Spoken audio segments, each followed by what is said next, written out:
राष्ट्रिय सङ्ग्रहालय जानुभयो भने स्वयम्भूको राष्ट्रिय सङ्ग्रहालय जानुभयो भने तपाईँले त्यहाँ विशे नगरजीको फोटो देख्नुहुन्छ। पोर्ट्रेट होइन, हातले बनाएको होइन, क्यामेराले खिचेको फोटो विशे नगरजी। जबकि पृथ्वीनारायण शाहको पनि फोटो त छैन।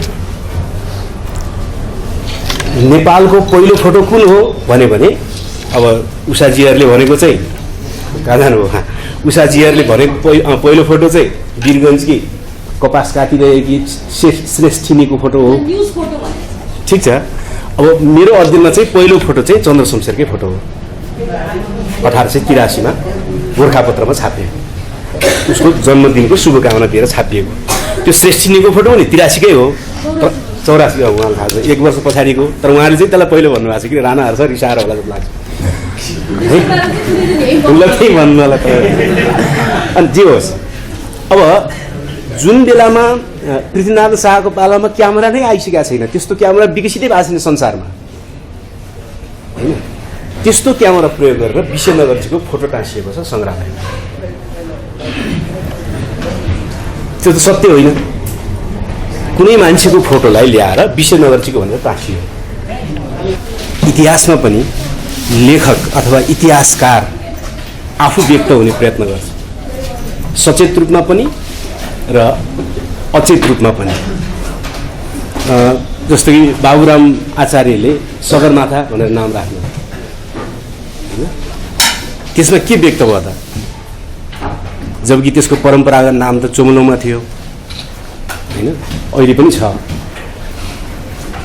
स्थानीय भाषामा वा चाइनातिर पनि यतातिर पनि त्यसलाई चोमलोङमा नै भन्छन्। बाबुराम आचार्यले चाहिँ त्यसलाई सगरमाथा भन्नु, होइन?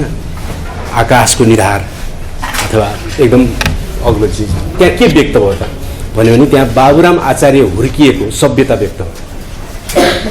उहाँ हिन्दू हुनुहुन्थ्यो, उहाँ संस्कृत परिवारबाट आउनुभएको थियो र उहाँ खस नेपाली भाषी हुनुहुन्थ्यो। त्यसैले बाबुराम आचार्य इतिहासकार चाहिँ त्यो नामाकरण गर्दाखेरि उहाँ व्यक्त भयो। अब अङ्ग्रेजहरूले जब नाम राखे एभरेस्ट, होइन? एभरेस्ट जो सगरमाथा मापनको जर्नल थिए, उनको नाम व्यक्त भयो त्यहाँ।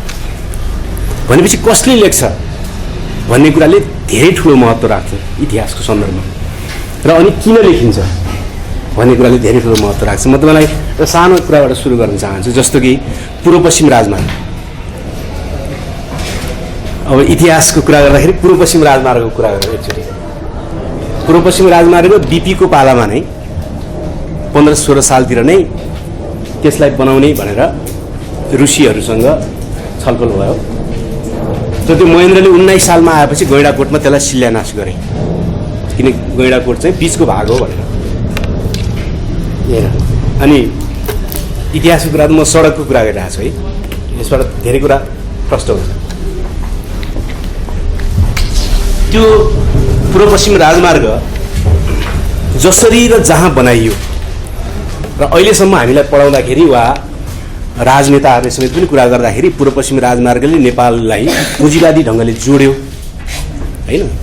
पश्चिम र पूर्वलाई जोड्यो, तराई र पहाडलाई जोड्यो भन्ने एउटा पक्षमा एउटा छलफल गरिन्छ। तर पूर्व पश्चिम राजमार्ग त्यहाँ किन बनाइयो जहाँ अहिले छ? जहाँ बनाइएको छ त्यहाँ परम्परागत सहर कुनै पनि थिएन, कुनै पनि।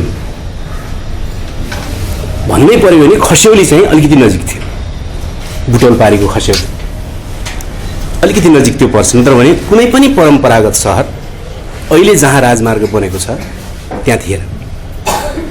तपाईँले कृष्णनगर तराईको पश्चिमको एउटा ठुलो सहर पर्थ्यो, परम्परागत सहर। कृष्णनगरलाई त्यसले छुनै मान्दैन, धेरै वर कृष्णनगरभन्दा त्यहाँबाट बनायो। अरू त अरू गौतम बुद्ध जन्मेको ठाउँ त छोइदिया भए हुन्थ्यो नि, त्यहाँ पनि जान मानेन थियो, किनकि भैरवा परम्परागत रूपमा सहर थियो। त्यो कपिलवस्तु जान पनि मानेन, त्यो चाहिँ लुम्बिनी जान पनि मानेन, त्यसले परम्परागत सहर भैरवालाई छुन पनि मानेन। र त्यो बुटोलबाट आयो, बुटोल त पछि बन्यो। त्यसपछि त्यो लगातार आएर चितवन प्रवेश गर्यो। चितवनको नारायणगढ जो अहिले हामी देख्छौँ त्यो थिएन त्यस्तो, त्यहाँ कुनै परम्परागत सहर थिएन। चितवनको बस्ती चाहिँ थारूहरूको बस्ती थियो जो गाउँमा थियो। त्यसपछि त्यो गएर वीरगञ्ज पनि त्यसले छोयो, जबकि काठमाडौँ पछाडिको मुख्य नाका र काठमाडौँ पछाडिको मुख्य राज्यले लगानी गरेको राणाकालदेखि लगानी गरिएको सहर हो त्यो।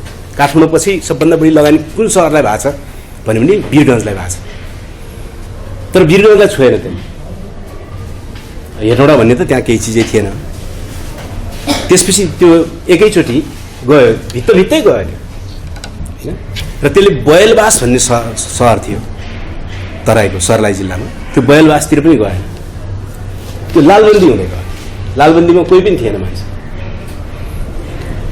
अहिले सीता र जनकको बडा ठुल्ठुलो कुरा गरिन्छ, तर त्यो राजमार्ग जनकपुर गएन। जनकपुर गएन, त्यो ढल्के बरबाट सिधै लाग्यो। यसरी हुँदा त त्यसले विराटनगर पनि छोएन, माथि गयो त्यो र काकरभिट्टा। यो सडकको इतिहास मात्रै एकचोटि राम्रोसँग अध्ययन गर्यो भने आजको मधेसी जीवन ध्वस्त हुनुको एउटा मुख्य कारण यही। मधेसी जनताले बनाएका जति पनि सहरहरू थिए, व्यापारिक केन्द्रहरू थिए, त्यसलाई मूल सडकले छोएन र पहाडका मान्छेहरू झरेर जहाँ चाहिँ सुरक्षित ढङ्गले बस्ती बसाउन सम्भव थिए त्यहाँ ल्याएर सडक बनाए। त्यसपछि अब राजमार्ग, ठुलो राजमार्ग जहाँ बन्यो त्यही मान्छे केन्द्रित हुने हो, बजार त्यही केन्द्रित हुने हो। पुराना बजारहरू सबै सुक्न थाले, बयलबास सुक्यो, त्यसपछि कृष्णनगर सुक्यो होइन। अब लुम्बिनीको त कुरै छोडिदिउँ, भैरवा पनि दोछायामा पर्यो र बुटोल अगाडि आयो होइन। बुटोल अगाडि आयो, त्यसपछि नारायणगढ अगाडि आयो, त्यसपछि बर्दिवास अगाडि आयो, यस्तो हुँदै गयो। भनेपछि यो पूर्व पश्चिम राजमार्गको एउटा सडक निर्माणको इतिहासलाई मात्रै पनि हामीले आलोचनात्मक ढङ्गले हेऱ्यौँ भने यो कसरी संरचित गरियो त, संरचना कसरी गरियो त, समाजको कुन स्वार्थले गरियो त भन्ने कुरा बुझ्न सकिन्छ। हेर्दाखेरि सडक होइन, हेर्दाखेरि सडक, तर त्यसले नेपाली समाजलाई उलटपुलट गरिदियो। उलटपुलट अहिले मधेसमा जो द्वन्द्व हुन्छ, छलफल हुन्छ, झगडा हुन्छ, जुलुस हुन्छ, सबै कुरा मध्येको त्यसको एउटा मुख्य कारण छ त्यो कि पूर्व पश्चिम राजमार्गको निर्माण। भनेपछि त्यसो न भन्छन् कि इतिहास चाहिँ वर्तमानको गर्व हो, जहाँबाट वर्तमान जन्मिन्छ होइन, वर्तमान फेरि इतिहास हुन्छ भविष्यका निम्ति। यसरी हेर्ने हो भने आफ्नो समाजलाई अध्ययन गर्ने हो भने चाहिँ अब हाम्रो त राजा महाराजाहरूका होइन वंशावली पढाउने, अनि बढीमा तिनीहरूले जितेका लडाइँहरू पढाउने, वा चाहिँ तिनको श्रीमतीहरूको बिचमा भएको झगडा पढाउने, यस्तोमा सीमित गर्ने इतिहासको ठुलो खण्डलाई र नभएका कुराहरू भन्ने। नभएका कुरा कसरी भन्ने भने म तपाईँलाई एउटा एकदम रोचक, मैले रोहिजीलाई त भनेको थिएँ, एकचोटि एउटा रोचक कुरा सुनाउँछु। विषयनगरची भन्ने त चर्चित छन्, सालीकै बन्न थालिसक्यो होइन, चर्चित छन्। अब विषयनगरजीले के गरे छोडिदिउँ त्यो पनि। अब भिउनी तिवारीले भनेको अरे होला होइन, पैसा जम्मा गर्ने उपाय सिकायो होला, के गरे होला त्यो छोडिदिउँ। तर तपाईँ राष्ट्रिय सङ्ग्रहालय जानुभयो भने, स्वयम्भूको राष्ट्रिय सङ्ग्रहालय जानुभयो भने तपाईँले त्यहाँ विषयनगरजीको फोटो देख्नुहुन्छ। पोर्ट्रेट होइन, हातले बनाएको होइन, क्यामेराले खिचेको फोटो विषयनगरजी। जबकि पृथ्वीनारायण शाहको पनि फोटो त छैन। नेपालको पहिलो फोटो कुन हो भने अब उषाजीहरूले भनेको चाहिँ कहाँ जानुभयो, उषाजीहरूले भनेको पहिलो फोटो चाहिँ वीरगञ्जकी कपास काटिरहेकी श्रेष्ठिनीको फोटो हो। ठिक छ। अब मेरो अध्ययनमा चाहिँ पहिलो फोटो चाहिँ चन्द्र शमशेरकै फोटो हो, 1883 गोर्खापत्रमा छापिएको, उसको जन्मदिनको शुभकामना दिएर छापिएको। त्यो श्रेष्ठिनीको फोटो नि 83कै हो, 84 हो उहाँलाई थाहा छ, 1 वर्ष पछाडिको। तर उहाँले चाहिँ त्यसलाई पहिलो भन्नुभएको छ कि राणाहरू छ रिसाएर होला जस्तो लाग्छ उसलाई त्यही भन्नु होला। अनि जे होस्, अब जुन बेलामा पृथ्वीनारायण शाहको पालामा क्यामेरा नै आइसकेको छैन, त्यस्तो क्यामेरा विकसितै भएको छैन संसारमा होइन, त्यस्तो क्यामेरा प्रयोग गरेर विषयनगरजीको फोटो टाँसिएको छ सङ्ग्रहालयमा। त्यो त सत्य होइन। कुनै मान्छेको फोटोलाई ल्याएर विश्वनगरजीको भनेर टाँसियो। राष्ट्रिय सङ्ग्रहालय जहाँ सेनाको पहरा बस्छ। अब हेर्दा त फोटो नि थियो होइन, एउटा सामान्य एउटा इतिहासको एउटा पात्रको फोटो। तर त्यसलाई अब ऐतिहासिक श्रृङ्खलासँग गाँसेर हेर्ने हो भने राज्यले एउटा झुटको निर्माण, झुट बिम्बको निर्माण कसरी गर्दो रहेछ होइन। त्यो फोटो कस्तो भनेर अध्ययन गर्नका निम्ति मैले उषाजीको सहयोग ल्याएको थिएँ। उहाँसँग क्यामेराको इतिहास भएको मलाई किताब चाहियो भनेर, अनि उहाँले मलाई दिनुभएको थियो। त्यो हेरिसकेपछि क्यामेराको आविष्कारै भएको छैन, जबकि विश्वनगरजीको राज्यले फोटो राखिसक्यो। मैले यो दुईवटा यो उदाहरण किन राखेको त भने कसरी इतिहासलाई तोडमोड गरिन्छ। किन गरे त भने पृथ्वीनारायण शाहको यो राज्य विस्तार अभियानमा धेरै सहयोग गरेको मान्छे भएको हुनाले होइन, उसलाई गौरवान्वित बनाएर पृथ्वीनारायण शाहको इतिहासलाई गौरवान्वित गराउने प्रयत्न हो त्यो। त्यसको निम्ति उसले यति ठुलो झुट राज्य नै लागेर खडा गर्दो रहेछ। त्यसैले इतिहासको अध्ययन मेरो विचारमा चाहिँ इतिहासको अध्ययन चाहिँ आलोचनात्मक हुनु जरुरी छ। जस्तो कि म अब अर्को प्रसङ्ग, अहिले समृद्धिको ठुलै बहस चलिरहेको छ नेपालमा। बहस पनि चलेको छैन, समृद्धि गर्छौँ भन्ने हल्ला चलाएको छ भनौँ न। बहस त के चल्थ्यो। तर राज्यका कोही पनि मान्छे किन भन्दैन त भने नेपाल गरिब हुनुको इतिहास के हो, किन गरिब भएको यो, यसको चाहिँ ऐतिहासिक श्रृङ्खला होला नि। हाम्रो देश त्यसै गरिब पैदा भएको होइन, हामीसँग गरिबीको इतिहासै छैन। यो देश किन गरिब भयो यसको उत्तर चाहियो नि।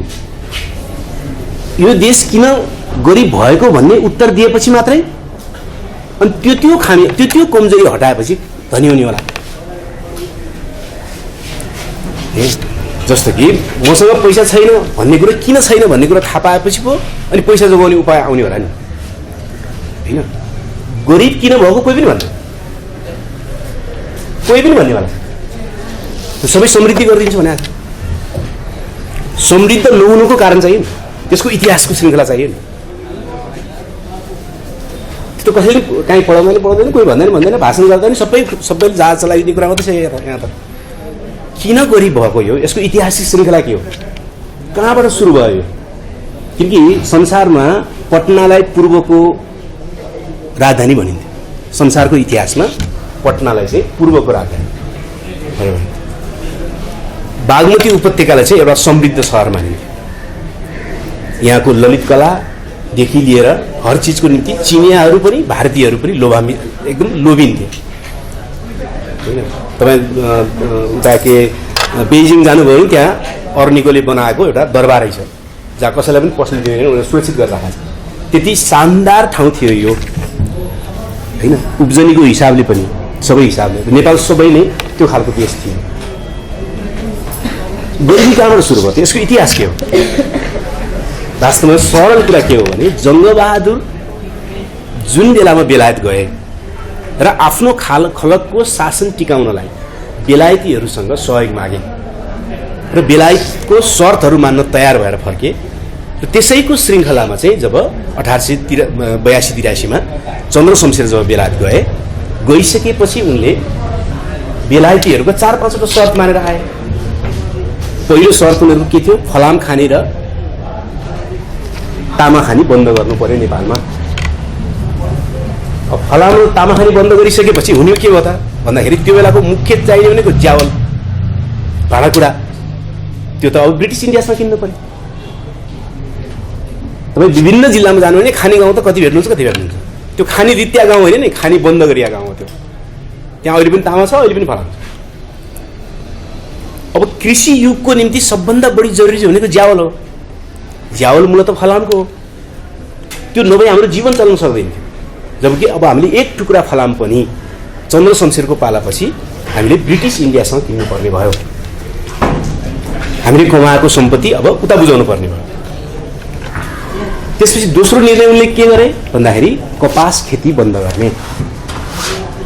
अहिलेको पर्सादेखि सुनसरीसम्म कपास खेती थियो। त्यो कपास खेती लगाउनलाई मगरहरू असाध्यै च्याम्पियन भएको हुनाले पश्चिमबाट मगरहरूको बस्ती त्यहाँ सारिएको थियो। पूर्वतिर मगरहरू जो भेटिन्छन् उनीहरू कपास खेतीका निम्ति लगिएका मगरहरू थिए। कपास खेती बन्द भयो। अहिले पो प्लास्टिकको लुगा पनि आयो होइन। त्यति बेला त लुगा के को बन्थ्यो नेपालमा भने मूलत सुतीको बन्थ्यो, कपासबाट बन्थ्यो, त्यसपछि भाङ्रोबाट बन्थ्यो अथवा सिस्रोबाट बन्थ्यो, केराबाट बन्थ्यो होइन, त्यसपछि ऊनबाट बन्थ्यो। प्रत्येक जातिले आफ्नै ठाउँमा बनाउँथ्यो। त्यो त हाम्रो पैसा त हामीसँगै रहिरहन्थ्यो नि। जब कपास खेती बन्द भएपछि अब हामीले सुती किन्नु पर्ने, हामीले कमाएको पैसा फेरि ब्रिटिस इन्डियालाई दिनु पर्यो। गयो। तेस्रो उसले फर्केर गरे गाँजा खेती बन्द गरे। गाँजा चाहिँ कस्तो चिज हो नेपाली समाजको भने अहिले त त्यसलाई अब पुरै खराब चिजको रूपमा प्रचार गरियो, पुलिसले त समातेर जेलै हाल्ने खालको स्थिति बनि नै हाल्यो। तर गाँजा र कागती चाहिँ नेपाली समाजको विशिष्ट औषधीय चिजहरू थिए। प्रत्येक घरमा कागतीको बोट, प्रत्येक घरमा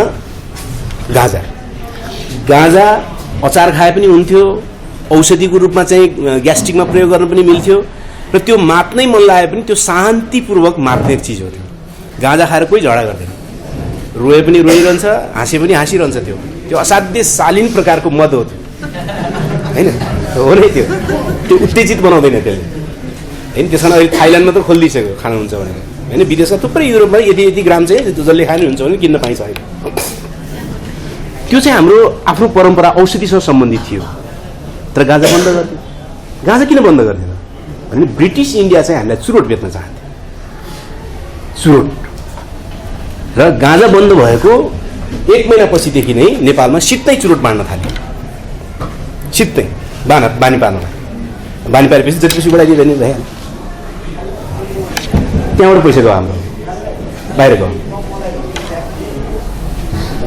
यसरी के देखिन्छ त भन्दाखेरि त्यहाँबाट सुरु हुन्छ हाम्रो गरिबीको इतिहास। त्यो घर नै गरिब हुन्छ जसको घरमा कमाएको पैसा रोकिँदैन। अहिले नेपालीहरूले पैसा नकमाएको हुनाले धन्यवाद हो र होइन। 50 लाख विदेशमा छन् त कि पैसा उतै राखेको छन् सबै पठाइरहेको छन्। 4.5 लाख त सिपाहीहरूले पठाइरहेछन्। भारतीय ब्रिटिस सेनाका पेन्सन समेत हिसाब गऱ्यो भने करिब 4.5 लाख उनीहरूले पेन्सन महिनामै लिइरहेछन् पैसा। इन्डियामा मात्रै 40-50 लाख मानिसहरूले कमाइरहेछन्, केही न केही पैसा उनीहरूले यहाँ ल्याइरहेका छन्। नेपालभित्र शिक्षकको, सिपाहीको, कर्मचारीको गऱ्यो भने सबैले पैसा कमाइरहेको, नकमाउनु पनि छ, कमाइ नै रहेछ।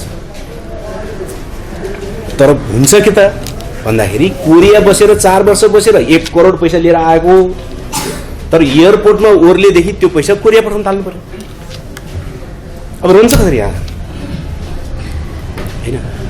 जति पठाएर पनि रहँदैन।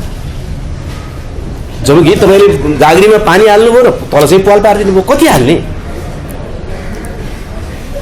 तपाईँसँग फलाम पनि छैन, तपाईँसँग तामा पनि छैन, तपाईँसँग सुती पनि छैन, तपाईँसँग केही पनि चिज हामी उत्पादन गर्दैनौँ, केही पनि। भनेपछि हुन्छ कसरी? कसरी सम्झिनु? अब नेपालको उद्योग धन्दाको इतिहास सुन्नुहोस्। यो पनि रोचक छ। तपाईँहरू सबैलाई, मलाई पनि धेरै समयसम्म आफ्नै दिमागमा चलाएसम्म नेपालको पहिलो उद्योग भनेको विराटनगर जुट मिल हो भनेर पढाइयो। हेर्दै जाँदा होइन रहेछ, त्यो दोस्रो रहेछ। पहिलो उद्योग कुन रहेछ त भने चिनिया सम्राटले जङ्गबहादुरलाई चियाको बोटसहित चिया उपहार पठाए। उनीहरूले त्यसको कहाँ रोप्दा ठिक हुन्छ, कस्तो हुँदा ठिक हुन्छ पनि उनीहरूले पठाए। त्यसपछि जङ्गबहादुरको एउटा ज्वाइँ चाहिँ इलाममा बडा हाकिम थिए। अनि उनले इलामको एकदम राम्रो जमिन त्यहाँ रोप्ने भनेर त्यहाँ लगेर चिया लगाइयो र चीनबाट ल्याएर कम्पनी खडा गरियो। त्यो मेसिनको त त्यो सुनको त जलप थियो, त्यो उपहार दिएको हुनाले, र त्यहाँ उत्पादन गर्न थाल्यो। त्यो पहिलो उद्योग नै थियो त्यो इलामको। अब त्यसको इतिहास सुन्नुहोस्। अब अहिले पनि चलिरहेको छ, अहिले पनि चियाका बोटहरू छन्, अहिले पनि चिया फलिरहेको छ, अहिले पनि व्यापार चलिरहेको छ। तर त्यो जङ्गबहादुरको ज्वाइँको पालामा खडा भएको पहिलो नेपालको चिया उद्योग सहित नेपाल सरकारको नाममा रहेका 7वटा चिया बगान, त्यो सहित 7वटा चिया बगान जो झापा समेतको चिया बगान 2058 सालमा नेपालको सरकारले भारतको एउटा चिया व्यापारी जसको थर सिंघाई हो उसलाई एउटा सम्झौता गरेर दियो 58 साल। 7वटा चिया बगान भनेको हजारौं बिघा जमिन के अहिलेको कुरा, हजारौं बिघा जमिन दियो सिंघाईलाई। सिंघाईले 1 पैसा बुझाएको पनि छैन, त्यहाँ चिया फल्न छोडेको पनि छैन। त्यो के सम्झौता थियो भनेर सूचना आयोगसँग एउटा पत्रकारले माग्न जाँदा सूचना आयोगसँग पनि छैन। तपाईहरु एकदम सचेत विद्यार्थी हुनुहुन्छ, तपाईहरु गएर माग्नु हैन। त्यो 7वटा चिया बगान इलाम सहितको 7वटा चिया बगान जो नेपाल सरकारको हो त्यो चाहिँ भारतको व्यापारी सिंघाईलाई दिएको छ। त्यहाँ चिया फलिरहेको छ, 7वटा चिया बगानको चिया फलिरहेको छ, नाफा कमाइरहेको छ कसैले, 1 पैसा सरकारको ढुकुटीमा आएको छैन। हुँदा हुँदा त के सम्झौता भएको छ भन्ने कुरो कथन थाल्यो। मैले एउटा चिया उद्योगको कुरा गरेँ, यो समृद्धिवाला कुरा यहाँ ठोकिन्छ। हेर्नुहोस् नेपालमा उद्योग धन्दा किन भएन? उद्योग धन्दा जस्तो कि रुसले के बनाइदियो भने आएर जनकपुर चुरोट कारखाना बनाइदियो हैन। चाइना आयो हेटौडा कपडा उद्योग बनाइदियो, बाँसबारी छाला जुत्ता कारखाना बनाइदियो। बाँसबारी छाला जुत्ता कारखाना त कस्तो भने नि हरेक वर्षभरि जुत्ता उत्पादन गरेर नेपालमा बेच्ने, अनि जति बिक्दैन त्यो सबै चाइनाले वर्षको अन्तमा किनेर लग्छ। त्यस्तो उद्योग त्यो घाटामा जान्छ त। अब वर्षभरि उत्पादन गरे आफूले बेच्न पाउने, जति बिक्दैन त्यो चाहिँ चाइनाले किनेर लग्छ। अब घाटामा जान्छ कुनै चान्स छैन हैन। नेपालमा जति पनि ठुला उद्योगहरू भए ती सबै मागेर ल्याइएका उद्योग थिए, आफ्नो कर्मले निर्माण गरिएका उद्योग थिएन।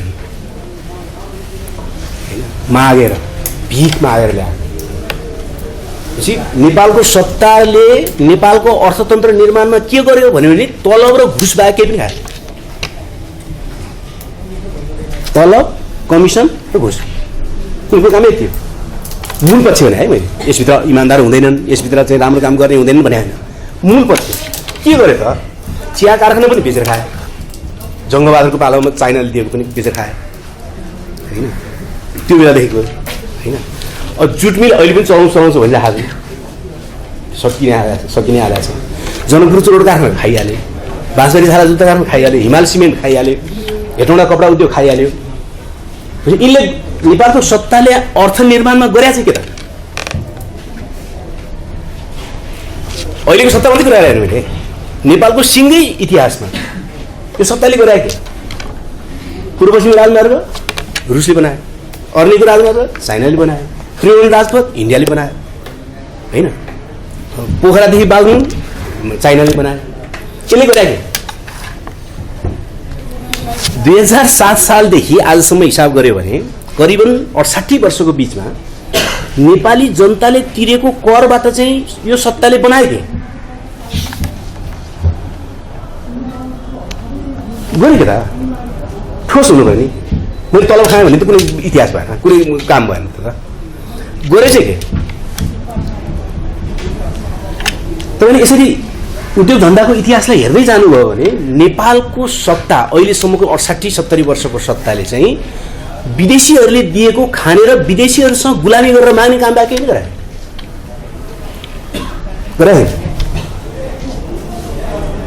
गरेकै छैन। रिङ रोड चाइनाले बनायो, ठुलो सडक भने त्यही हो होइन। भक्तपुरसम्मको सडक चाइनाले बनाएको, ट्रली पनि दिएको थियो, ट्रली खायो सिद्धायो होइन। के गरेको यहाँको सत्ताले? पैसा त उठाएको छ, कर पनि उठाएको छ, मालपोत पनि उठाएको छ, सबै दिएको छ। फिल्म हेरेको सबै कर छोडेको छैन नि यसले त। गर्यो के त? गर्यो चाहिँ के? दशरथ रङ्गशाला मर्मत गर्न सक्दैन, अर्काले बनाइदियो होइन। भनेपछि इतिहासलाई हेर्दै जाने हो भने हामी कस्तो ठाउँमा पुग्छौँ भने हाम्रो गरिबीको इतिहासलाई हेर्ने हो भने चाहिँ हाम्रो मूल पुँजी मूल पेचकिला कहाँ खुस्केको छ त भने हाम्रो आफ्नो ठाउँमा उत्पादन हुन जब हामी विदेशीहरूको भर परेर बन्द गर्दै गयौँ हामी गरिब हुँदैनौँ। अहिले समृद्धिको जो कुरा आइरहेको छ हैन, समृद्धिको आशा अभिलाषा हैन, कसलाई हुँदैन, सबैलाई हुन्छ। त्यो एकदम प्यारो नारा हो। तर तपाईँले यसपटकको बजेट भाषण सुन्नुभयो भने हुन त हामीलाई धेरैलाई बजेट भाषणको वास्ता हुँदैन हैन। बजेट भाषणहरू चाहिँ केमा भाउ बढ्यो भन्ने मात्रै कुरा हुन्छ। हाम्रो समृद्धि गर्ने भनेको छ, तर बजेटमा रुग्न उद्योगहरूलाई फेरि अगाडि ल्याउन शीर्षक नै छैन। जो खत्तम भएका उद्योगहरू छन् त्यसलाई अगाडि बढाउनका निम्ति पैसा त छोड्ने शीर्षक नै छैन। जब केही चिज यहाँ उत्पादनै हुँदैन त हाम्रो पैसा बच्छ कहाँबाट? कसरी समृद्धि? केही मानिसहरूले के भन्दा सुन्छु भन्दाखेरि पर्यटक हाम्रो निम्ति समृद्धिको एउटा मूल बाटो हो भनेर सुन्छु। केही विद्वान पर्यटन भनेको सेवा क्षेत्र हो। सेवा क्षेत्रबाट रोजगारी वृद्धि हुन्छ तर समृद्धि हुँदैन। जस्तो कि मालदिव जस्तो भन्छ देश, मालदिवमा 3 लाख मान्छे छन्, 12 लाख पर्यटक आउँछ। प्रत्येक एकजना मान्छेको निम्ति खर्च 4 जना पर्यटकले दिन्छ। पर्यटक त आउँछ, पैसा त दिन्छ, तर सबै चिज विदेशबाट किन्नुपर्छ, फेरि त्यो पर्यटक। त्यही सेवा क्षेत्रको विस्तारले मुख्य रूपमा समृद्धि हो। उत्पादन चाहिन्छ समृद्धि हुने, उत्पादनै चाहिन्छ, अर्को कुनै विकल्प छैन। अहिले त नेपालमा कस्तो भ्रम पर्न थाल्यो त भने अनुदान लिने इतिहासले के हाम्रो त अनुदान लिने इतिहास छ नि। जुन प्रधानमन्त्री हुँदा वा मन्त्री हुँदा सबभन्दा बढी अनुदान ल्यायो त्यो च्याम्पियन भन्ने चलाउनु नेपालमा त होइन। जसले भिख माग्न मजाले सक्यो नि त्यो चाहिँ एकदम राम्रो भन्ने त्यस्तो दृष्टान्त भयो नि त नेपालमा त। भनेपछि अब त्यस्तो दृष्टान्तै त्यस्तो बनिसक्यो हुनाले विदेशीहरूले हामीलाई पैसा दिएर मात्रै हामी धनी हुन्छौँ भन्ने दिमागमा परिनैसक्यो।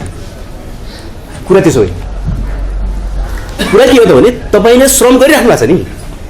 टिचरले पढाइराखेको छ, किसानले खेत जोतिराखेको छ, मजदुरले काम गरिराखेको छ, हामी सबै काम गरिरहेका छौँ नि। काम गरिसकेपछि त्यहाँ त पुँजी त बन्छ भन्छ। त्यो पुँजी आफ्नै देशमा कसरी जोगाउने भनेको सवाल। अरूले दिएर त उतै जान्छ भने त के भएर आइएनजिओको जस्तो कि आइएनजिओले ल्याएर पैसा दिन्छ अनि आधाभन्दा बढी उसैले लिएर, त्यसको त केही अर्थ भएन। भूकम्पमा इन्डियाले चाहिँ हामीलाई यति दिन्छु उति दिन्छु भने नि उसलाई के थाहा थियो? जति दिने के भएर त्रिपाल किन्ने यतै आउने, त्रिपाल किन्न त उतै जाने, चामल पनि उतार ल्याउने, त्रिपाल पनि उतार ल्याउने, पैसा त केही फर्केर आइहाल्छ नि। उसलाई त के उसले ल्याएर प्लेनबाट पानी खनाए जस्तो हो कि बगेर दिँदै जाने हो नि। त्यसो प्रत्येक विदेशीलाई के कुरा थाहा छ भने यिनीहरूलाई पैसा दिएर हामीलाई केही पनि घाटो थियो, फर्केर हामी नै आउँछ। त्यस कारण हाम्रो त ऐतिहासिक रूपमा हाम्रो कन्सेप्ट नै बिगार। विदेशीहरूको सहयोग लिएर हामी प्रगति गर्ने भन्ने ऐतिहासिक दृष्टान्त बनाइदियो क्या। इतिहासको छलफल गर्ने जाँदा अवधारणामा छलफल गर्नु पर्यो नि। कुरा चाहिँ त्यसो होइन। कुरा के भन्छ तपाईँले महिना दिनभरि काम गरेर ल्याएको पैसा घरमा थोरै खर्च नगरिकन जोगिने भने त तपाईँ धनी हुन थालिहाल्यो नि। तपाईँले मुला पनि किन्नु परेन, तपाईँले चामल पनि किन्नु परेन, तपाईँले मासु पनि किन्नु परेन, आफ्नै घरमा टक्क बनाउनु भयो भने त तपाईँले कमाएको 5,000 कमाउनुहोस् न महिनामा 4,000 त बचिहाल्यो नि। कसैले दिनै पर्दैन तपाईँलाई ल्याएर। तर तपाईँले दिन चाहिँ तपाईँ 50,000 तलब दिनुहुन्छ, तर सबै चिज किन्नुपर्छ, 1,000 बढ्दैन। हाम्रो समस्या त त्यहाँ छ। अब नेपालमा अनुदान लिने पनि किन रहेछ? यसको नि इतिहास खत्तम पर्यो क्या। अनुदान किन लिने रहेछ त भने शासकहरूले मोटो रकम चाहिँ कमिसन पाउँदो रहेछ। अहिले नेपालमा 11,000वटा जति साना जलविद्युतहरू सम्भव छ। 30 मेगावाट, 20 मेगावाट, 10 मेगावाट, 50 मेगावाट गर्दै गर्दै सम्भव छ। र त्यसबाट बिजुली निकाल्ने हो भने हामीलाई 10,000 मेगावाट पुर्याउन 10 वर्षमा केही पनि गाह्रो छैन। हाम्रै पुँजीले, ब्याङ्किङ पुँजीले नै, जनताको सेयरले। र कुरा कहाँबाट सुरु हुन्छ हेर्नुहोस्, अनुदानको कुरा है। अनुदानको इतिहास भन्नु पऱ्यो नि तपाईँलाई। कहाँबाट सुरु हुन्छ कुरा भन्दाखेरि चाहिँ विदेशमा लगेर बेच्ने 700 मेगावाट निकाल्ने। यो देशलाई कति चाहियो? अहिले 700 मेगावाट निस्केको छ, हामीलाई चाहिएको मुस्किलले 1300 ल 2000 मेगावाट हो। तपाईँले आफ्नो 1 महिनाको घर चलाउने डिजाइन बनाउँदाखेरि तपाईँले 1 महिना 2 महिना 3 महिनाको कसरी चलाउने भनेर सोच्नुहुन्छ कि 50 वर्षपछि म कति कमाउने भनेर सोच्नुहुन्छ? सल्लाह है, सोचौँ एकदम। तपाईँले घर चलाउनु छ भनेदेखि त तपाईँलाई खर्च त अहिले चाहिएको छ नि। जस्तो बढीमा तपाईँले 3 महिनाको प्लान गर्नुहुन्छ नि सुरुमा त। 3 महिनाको राम्रो प्लान भएपछि तपाईँ 6 महिनामा जानुहुन्छ। तपाईँले एकैचोटि 10 वर्षपछि चाहिँ म यति कमाउँछु भनेर डिजाइन गर्नुहुन्छ त अहिले? र अहिले के खान्छ अहिले? अब यहाँको अनुदान लिने हिस्ट्रीको श्रृङ्खलाले के गरिदियो त भनेदेखि 1000 मेगावाट बनाउनु, जबकि हामीलाई 1300 भयो त हामीलाई पुगिसक्यो। 2000 बनाउने प्लान बनाउने हो भने हामी 5 वर्षमा बनाइहाल्छौँ। पहिला त यो देशलाई कति चाहियो त्यति पो बनाउन थाल्नु पऱ्यो, अनि पो विदेशलाई बेच्ने कुरा गर्न थाल्नु पऱ्यो। पहिले 5000 मेगावाट, 10000 मेगावाट, 1000 मेगावाट किन त्यस्तो भएको थाहा छ? किनभने 1000 मेगावाट बनाउनु पर्यो भने न्यूनतम पनि 20-25 अरब पैसा चाहियो। 20-25 अरब पैसा लिएर जसले आउँछ नि, वैधानिक रूपमा नै इन्टरनेसनल्ली 3% कमिसन दिन्छ, वैधानिक रूपमा। र जब भ्रष्ट देशहरूमा आइसकेपछि उनीहरूले के बुझा हुन्छन् भने वैधानिक यहाँ चल्दैन, अवैधानिक दिनुपर्छ भनेर उनीहरूले 5% 10% छुट्याए।